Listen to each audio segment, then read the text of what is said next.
বালু প্রচার, শিক্ষা দুর্নীতি, এইসব সব দুর্নীতি একদম ছোট হয়ে যাবে এই ইলিগাল কনস্ট্রাকশনটাকে যেভাবে আমরা চেষ্টা করেছি মানুষ কাছে নিয়ে আসতে, সামনে নিয়ে আসার জন্যে।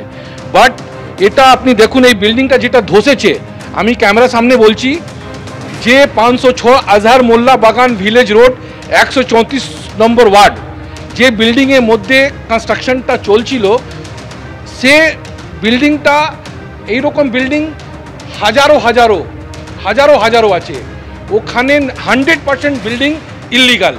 আমি আপনাকে প্রমাণ আর তথ্য দিয়ে বলছি কি আমি সবথেকে প্রথম আমি কাকে কাকে চিঠিটা লিখেছি, চিঠিটা কাকে কাকে লিখেছি আমি 15/7/2022 chief justice of India, honourable chief justice of Kolkata high court, honourable governor, speaker, chief minister, কোনো জায়গা করিনি। তারপরে রিমাইন্ডার দিয়েছি কবে, আপনাকে আবার দেখাচ্ছি কবে রিমাইন্ডারটা দিয়েছি।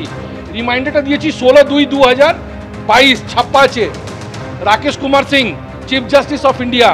তারপরে আমি ইডিকে চিঠি লিখেছি। মানে আপনি প্রথমে 2022 সালের ফেব্রুয়ারি মাসে অভিযোগ দেন, তারপরে আবার 2022 সালের জুলাই মাসে সেই অভিযোগগুলো কোনো নিষ্পত্তি হচ্ছে না বলে আবার চিঠি দিয়েছি। বহুদিন পরে দেখতে পেলাম যে রাকেশ সিং নামক ব্যক্তি, উনি যিনি কোকেন পাচারের অভিযোগে জেল খেটেছিলেন, উনি জেলের বাইরে এসেছেন। নইলে আমরা জানতেই পারতাম না যে রাকেশ সিং জেল থেকে বাইরে এসেছেন। আপনাদের সুবাদে আজকে প্রথম আমরা জানতে পারলাম যে রাকেশ সিং জেলের বাইরে। তো যাই হোক, ওনার অভিযোগগুলো আমরা শুনলাম।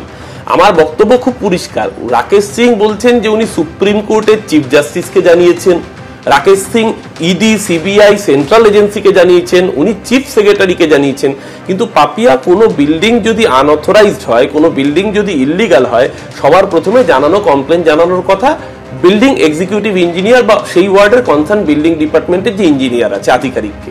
সেই রকম কোনো তথ্য আমরা রাকেশ সিংয়ের মুখে শুনতে পেলাম না। ইন অ্যাডিশন টু দ্যাট, আমি পাপিয়া আপনাকে খুব ক্যাটেগরিক্যালি বলছি, কলকাতা পুরসভার তথ্য হাতে নিয়ে বলছি, কলকাতা পুরসভা মেয়র ফিরহাদ হাকিমের নেতৃত্বে স্বচ্ছতায় জোর দিয়েছে বলেই আজকে বিল্ডিং প্ল্যান স্যাংশন থেকে মিউটেশন সমস্ত কিছু অনলাইনে, শুধু তাই নয়, এমনকি গ্রিভান্স সেল পর্যন্ত অনলাইনে খোলা হয়েছে। 7 ওয়ার্ডে আমি 100 বিল্ডিং এর ফটো আন্দাজ 100 বিল্ডিং এর ফটো নিয়ে আমি আরটিআই করেছি। আরটিআই রিপোর্টটা আপনি দেখুন। আমাকে এই ছবিগুলো কি দিয়েছিলেন সেই অভিযোগ? ছবিগুলো অ্যাটাচ করে দিয়েছি, ছবিগুলো অ্যাটাচ করে, যে বিল্ডিংটা পড়ে গেছে তার ছবিটাও আছে, যে 506 আজহার মোল্লা বাগান ভিলেজ রোড 134 নম্বর ওয়ার্ড, এটা ওটাও ছবি আছে। তারপর এইরকম করে আন্দাজ 100 ছবি দিয়েছি। তারপর আমি ইডিকে লিখে দিয়েছি। ইডিকে কবে চিঠি লিখেছি? ইডিকে চিঠি দেখুন, ইডিকে চিঠি লিখেছি 9th of June 2023, 9th of June 2023। আমি বাংলা মানুষকে প্রুফ দিয়ে আমি বলতে চাই কি যেভাবে এখানকার ইললিগাল কনস্ট্রাকশনে আমাদের কলকাতা কোর্টে একটা ওয়ার্ডগঞ্জ এলাকা আছে, ওয়ার্ডগঞ্জ যেখানে আমি বাস করি, ওখানে একটা মার্কেট হয়েছে। আপনি চিন্তা করতে পারবেন না, 1 লাখ টাকা স্কোয়ার ফুট একটা প্রমোটার বিক্রি করতে পারবে, 1 লাখ টাকা স্কোয়ার ফুট, টোটাল ইলিগাল। বেহায়া মতন, নির্লজ্জ মতন বলছে কি এটা কাউন্সিলর দেখবে না। আরে কাউন্সিলর তো বানাচ্ছে, তো দেখবে কি? কাউন্সিলর তো বানাচ্ছে, তো দেখবে না। কাউন্সিলর বাইকটা দেখলাম, আমি জানতাম না। এটা হচ্ছে Indore municipal commission. Indore municipal কমিশনের আধিকারিক সে ইল্লিগাল বিল্ডিং ভাঙতে এসেছিল বলে আকাশ বিজয়বর্গীয়, বিজেপি নেতা এমএলএ কৈলাস বিজয়বর্গীয়র ছেলে, তাকে ব্যাট দিয়ে পেটাচ্ছেন। এবং তারপরে আরো আশ্চর্যের, পরের দিন দেখা যাচ্ছে যে কোনো আধিকারিক আকাশ বিজয়বর্গীয়র বিরুদ্ধে কমপ্লেন পর্যন্ত জমা নিচ্ছেন না।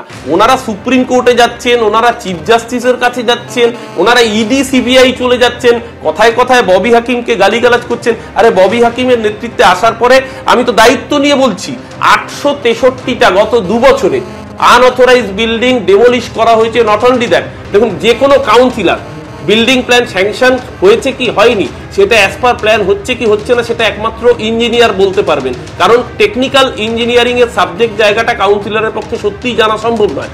কিন্তু তাও যদি কোনো নাগরিকের মনে হয় কোনো বিল্ডিং এর ক্ষেত্রে অস্বচ্ছতা রয়েছে, আজকে পুরসভা তার সামনে সেই রাইট এনে দিয়েছে যে কেউ অনলাইনে গ্রিভান্স পোর্টালে গিয়ে সে চাইলে ওয়েব থেকে অ্যাপ থেকে কমপ্লেন করতে পারে, সে চাইলে মোবাইলে হোয়াটসঅ্যাপ করে কমপ্লেন করতে পারে।